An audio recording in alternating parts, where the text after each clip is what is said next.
Okay. Um, so previously we look at uh, how we can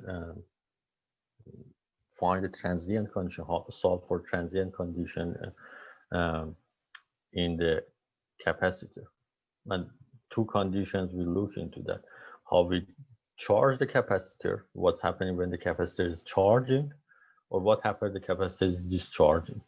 And we'll look into that two conditions. We write the differential equation and we find a solution for that differential equation. The steps, if we have the inductance in the system, have an inductor is going to be the same. So I would just write now, before I start to look at how the charging or discharging the inductance works, I would write down the steps, how we are going to do that, and then after that, we'll look to the inductor to see how it's charged or discharged. These steps is going to be the same, either for conductance or inductance is going to be the same. So if we have a circuit, we have the for circuit with DC source. Remember that this source should be DC, not the AC source. So with the DC source, um, and if you have the circuit that it has a DC source and contains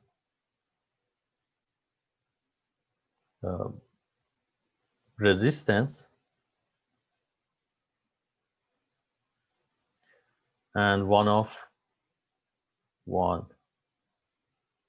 capacitor or one inductor. So if you have a circuit with DC source, or get the source,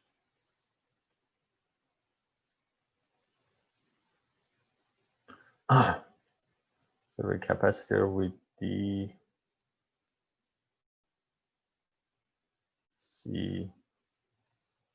I can fit it here, DC source and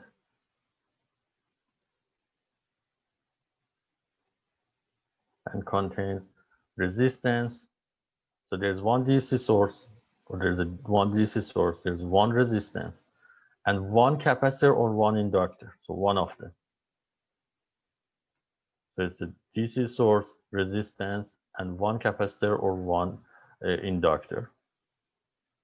This is how we do that. The very first thing that we do, that the very first step is that we write the KVL or KCL. If we want, depend on what circuit we have, we write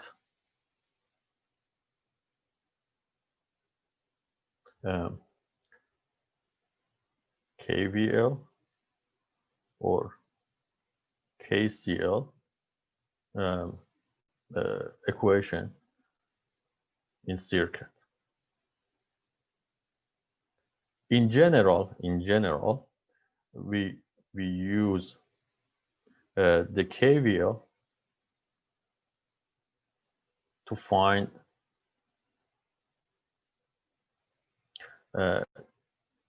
changing in the I,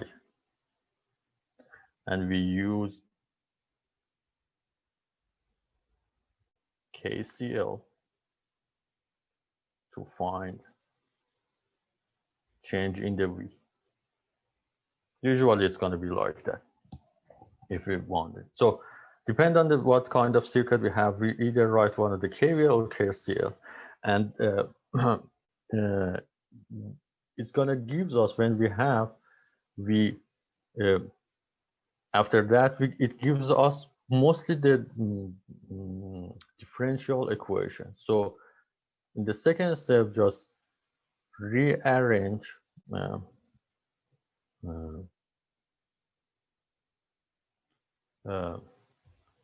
equation from step 1 to one of the standard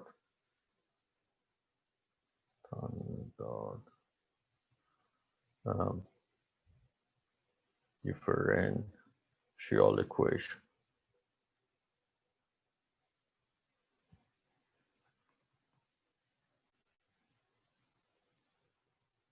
So as I said, when we write the KVL or KCL, it gives us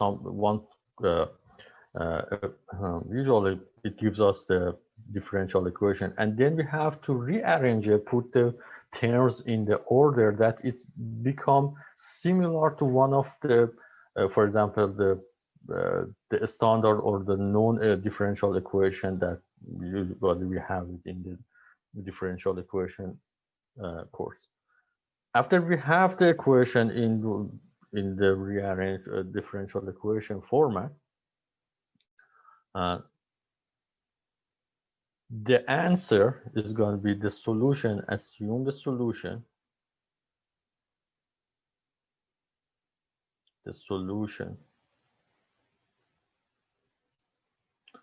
for differential equation is in form of whatever we have is going to be VT or IT is going to be equal to K1 plus K2 e to the power of ST. It's going to have this form. So the solution is going to have this form. So it's K1 plus K2. So we have a differential equation, and we know that the solution for that differential equation is K1 plus K2 EST. So depend on we are looking for the V or I. Eventually, the solution is that K1 plus K2 e to the power of ST.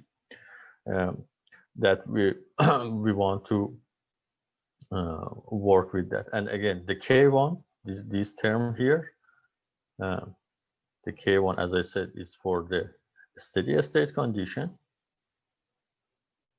It's the solution for a steady state. And this part is the solution for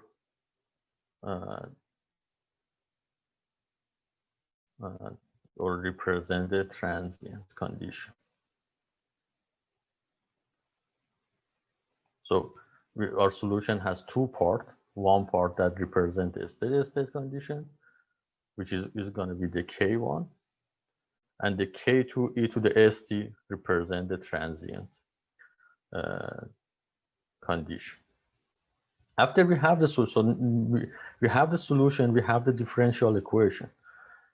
What we have is that we know that if this is the solution, we can put the solution into the differential equation. It should satisfy the differential equation. If this is the solution, it should satisfy the differential equation. So the steps 4 is that what we do is just put the solution into the differential equation. So put solution, this solution. So put K1 plus K2 e to the power of ST in two differential equation.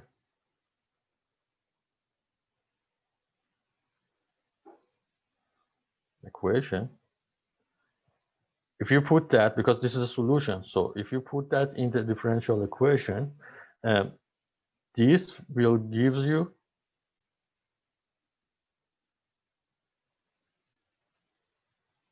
value for K1 and S. Give you the value.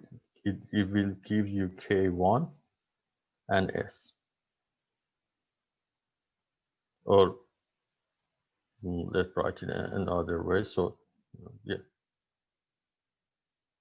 In other words, you can find the K1 and S just by going substitute the solution in the original differential equation, and and do the differential equation, just to simplify the equation.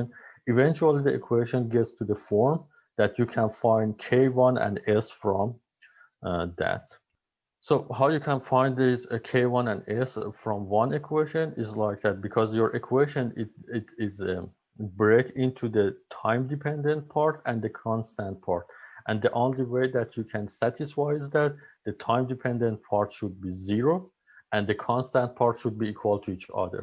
So by doing that, you will get two values from a single equation by breaking down into the time dependent and the constant part. Okay, after we find the K1 and S, here we find the K1 and S, the only one is left is the K2. So we have to find the K2. To find the K2, we go to the initial condition and we use initial condition in the solution. So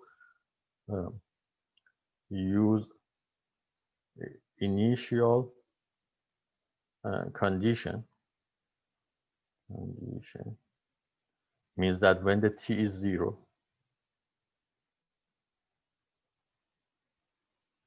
in the solution, to find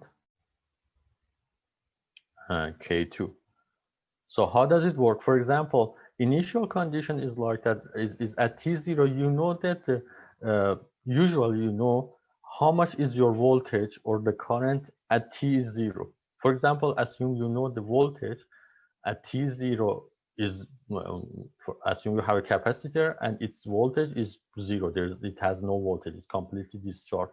So you know that if you put the T equals 0 in that equation, then you know the value of the Vt, and you can do that. So it's going to be like that. So as T is 0, so it's going to be, for example, I write it for the V. So it's going to V at T equal to 0. Usually you know that values.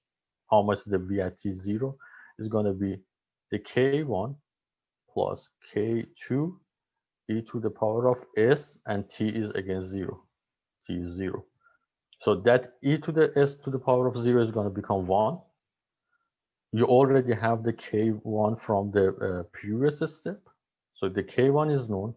The V at the T0 at the initial condition is usually known. So you can find the K2 from that. Or similarly for the I, if you are looking for the I, so you go ahead and put the I as 0. So usually you know the magnitude of I at the beginning. It might be 0 or it might be some value, but usually you know that. And then it's going to be K1 plus K2 e to the power of, again, S times 0, because the T is 0. So and remember, we have either one of these two equations. We don't have these two equations at the same time. So either we are writing it for the V in entire solution, or either we write it for the I for the entire solution. So we use the initial condition, means that the T is 0, because we know the magnitude of, for example, the V or I at the initial condition, and put the T0, and then we can find the K2. This is how we usually solve the transient problem, the simple transient problem. If you have a DC source, a resistance, and one of the capacitors, this is the steps we take to solve it.